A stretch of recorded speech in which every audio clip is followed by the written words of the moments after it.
O prazo para as convenções partidárias termina domingo. Amanhã estão marcadas reuniões de velhos conhecidos da política, como PSDB e PT.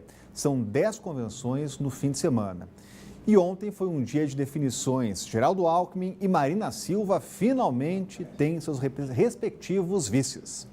O PSDB bateu o martelo. A senadora gaúcha Ana Amélia Lemos, que é do Partido Progressistas, mudou de ideia e aceitou ser vice na chapa com Geraldo Alckmin. Eu estou abrindo mão de uma reeleição ao Senado, mas em nome de um projeto de interesse maior. O convite foi aceito, mas o anúncio oficial só vai ser feito depois que o PP e o PSDB entrarem num acordo no Rio Grande do Sul. Os dois partidos têm candidatos ao governo e um deles vai ter de abrir mão. Em Brasília, o PP e o DEM confirmaram apoio formal ao tucano. Na rede Sustentabilidade de Marina Silva já está tudo certo. A candidata terá como vice Eduardo Jorge, do PV, que concorreu ao Planalto em 2014. Ambos têm como origem o Partido dos Trabalhadores. A parceria foi confirmada por Marina em sua conta no Twitter. Ainda sem vice, o ex-ministro da Fazenda, Henrique Meirelles, teve a candidatura lançada pelo MDB em Brasília. O presidente Michel Temer foi o cabo eleitoral mais importante na convenção. Ao elogiar o governo, encheu a bola do candidato. Se em 2 anos nós conseguimos fazer isso, imagine os meus amigos do MDB o que o Meirelles fará em 4 anos ou talvez em 8 anos. Meirelles não é uma unanimidade. O senador Renan Calheiros comanda uma oposição interna e já declarou apoio a Lula. Já o PHS fechou questão e vai apoiar o MDB. No discurso, o candidato defendeu a postura de um governo mais racional e equilibrado no comando do país. O Brasil precisa de um Messias que veste-se com o uniforme de salvador da pátria? Não. Estas ofertas que os eleitores têm hoje só aumentam a desconfiança no Brasil e nas instituições. Ciro Gomes, do PDT, também ainda não tem companheiro de chapa. O deputado Silvio Costa, do Avante, é um dos nomes cogitados. Mas o maior problema enfrentado pelo pedetista é a falta de apoio. Ciro apostava numa aliança com o PSB, mas os socialistas fecharam um acordo com o PT. Além de se manter neutro na eleição presidencial e receber o apoio do PT em 4 estados, o PSB vai abrir mão do candidato Márcio Lacerda, em Minas Gerais, para apoiar a reeleição do petista Fernando Pimentel. Lacerda criticou a aliança e afirmou que vai manter a candidatura. Eventualmente, é possível judicializar tudo que tiver ao nosso alcance para defender a candidatura. Nós iremos atuar dentro dessas possibilidades. O partido, que ainda não escolheu vice, esperava definir o nome até o dia 15 de agosto, prazo final para o pedido de registro de candidaturas. Mas, segundo o Tribunal Superior Eleitoral, o vice tem que ser escolhido junto com o candidato, no máximo até o próximo domingo. Cláudio Berto, agora com essas últimas decisões, o xadrez político fica mais claro aí para o eleitor? E também as confusões, né? Olha, essas decisões, algumas dessas decisões tomadas ontem e anteontem, têm provocado uma grande confusão nos partidos. No Partido Socialista Brasileiro, por exemplo, tem até uma manifestação do governador Hollenberg contra a decisão da direção nacional do partido de fazer algum tipo de aliança ali de neutralidade com o Partido dos Trabalhadores. Tudo isso para atender o interesse, ou os interesses eleitorais do governador de Pernambuco, que estava lá em dificuldades porque uma candidata do Partido dos Trabalhadores, neta de Miguel Arraes, estava muito bem nas pesquisas. Então, eles fizeram esse acordo que era para tirar essa candidata da eleição e, com isso, remover um obstáculo importante à reeleição do governador de Pernambuco. Isso provocou uma confusão danada em todo o país e pode, inclusive, levar à própria implosão do Partido Socialista Brasileiro. Também nas hostes tucana, a confusão é grande, porque, em razão não apenas da questão lá do Rio Grande do Sul, né? Tem 2 candidatos, do PP e do PSDB, um deles tem que desistir, isso é que faz parte do acordo, é por isso que a candidatura a vice de Ana Amélia não está ainda cravada, precisa antes resolver isso. E, de outro lado, também a aceitação do convite da vice de Alckmin provocou uma confusão danada na campanha de Jair Bolsonaro. A turma do Bolsonaro está revoltada porque Ana Amélia recusou um convite feito anteriormente pelo próprio Bolsonaro para ser sua vice. Mas para as mulheres é sempre muito complicado se associar a um político como Bolsonaro, que tem aí um histórico de embates com representantes femininas no Congresso Nacional.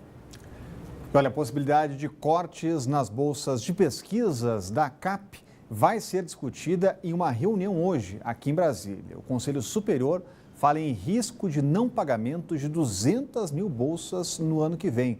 MEC e Planejamento sinalizaram uma redução de 11% nas despesas não obrigatórias. A gente volta a falar ao vivo com a Renata Dourado, até porque tem muito bolsista preocupado, né, Renata? Tem, Rodrigo, e não à toa, viu?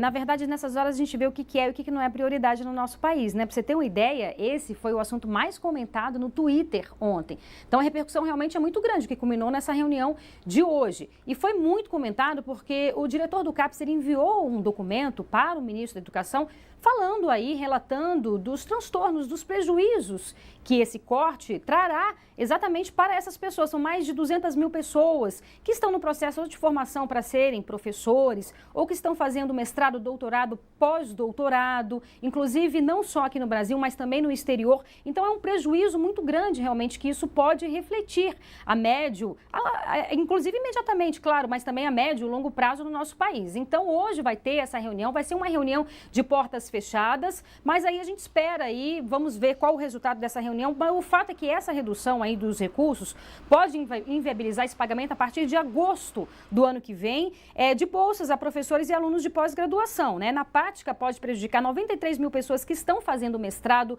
doutorado e pós-doutorado e 105 mil bolsistas de programas de formação de professores. O Ministério da Educação diz que quem envia os limites deste orçamento para todos os órgãos é o Ministério do Planejamento. Já o Ministério do Planejamento, por sua vez, diz o seguinte: a gente de fato envia aí esse orçamento, mas cabe a cada pasta decidir o que vai cortar. No caso, caberia aí o Ministério da Educação decidir aonde que vão ser esses cortes, quais as áreas terão esses cortes. O fato é que o Ministério do Planejamento também divulgou uma nota dizendo que vai ver alternativas para evitar esse corte aí, e uma dessas alternativas pode ser, Rodrigo, o adiamento do reajuste dos servidores públicos no ano que vem. Vamos esperar para ver o que vai ser decidido com relação a isso. Obrigado, Renata, e a gente fica de olho. E olha, foi lançada hoje a licitação para recuperar o viaduto da Galeria dos Estados, que caiu há 6 meses.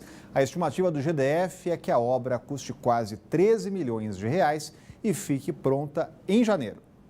Depois de quase 6 meses de espera, o GDF lançou o edital para a recuperação do viaduto da Galeria dos Estados. No dia 16 deste mês, será realizado um pregão presencial para a escolha da empresa que vai realizar o serviço. As obras devem começar em setembro. Nós poderíamos ter escolhido uma empresa e feito uma contratação, por um determinado valor, desde que nós justificássemos esse valor, mas nós optamos por não fazer isso, porque sempre pairaria a dúvida de que nós escolhemos uma determinada empresa para favorecer essa empresa ou que o preço não seria justo. Portanto, nós achamos que a forma adequada é a forma mais transparente, é a forma que permite a todas as empresas virem aqui, apresentarem as suas propostas, e a proposta mais vantajosa para a sociedade será a proposta contratada. A obra vai custar 12 milhões e 866 mil reais e será concluída em 5 meses. Depois de muita discussão sobre a escolha do projeto, o GDF decidiu que vai demolir a parte do viaduto que está de pé e vai recuperar os 194 metros da estrutura, colocando um reforço nos pilares de sustentação. Nós vamos recuperar a maior parte, que é a laje.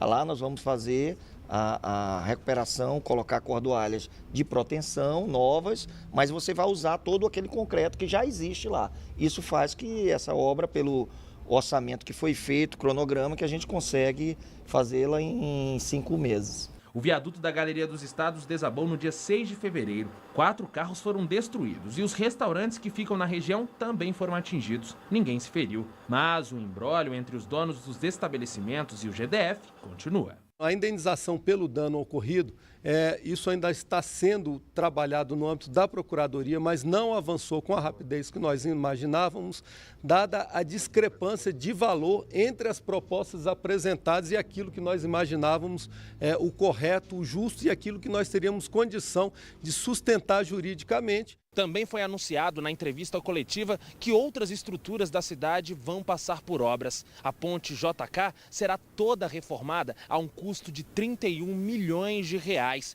Todas as tesourinhas das asas sul e norte, 145 passarelas e as pontes do Bragueto e das Garças também serão revitalizadas. A parte da passarela de pedestre da Galeria dos Estados também vai passar por reforma. O local será todo revitalizado. A obra vai custar 3 milhões de reais e deve demorar 1 ano para ser concluída.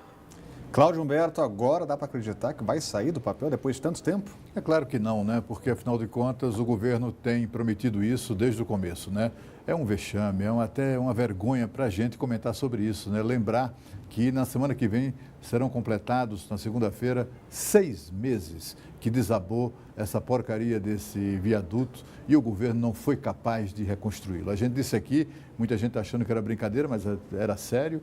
A gente recomendou aqui, chama os japoneses. Lá no Japão, obras até mais complexas do que essa foram realizadas em 48 horas. Dê aí um Google para você ver. Procura saber o que é que se faz no Japão e mundo afora em matéria de engenharia civil.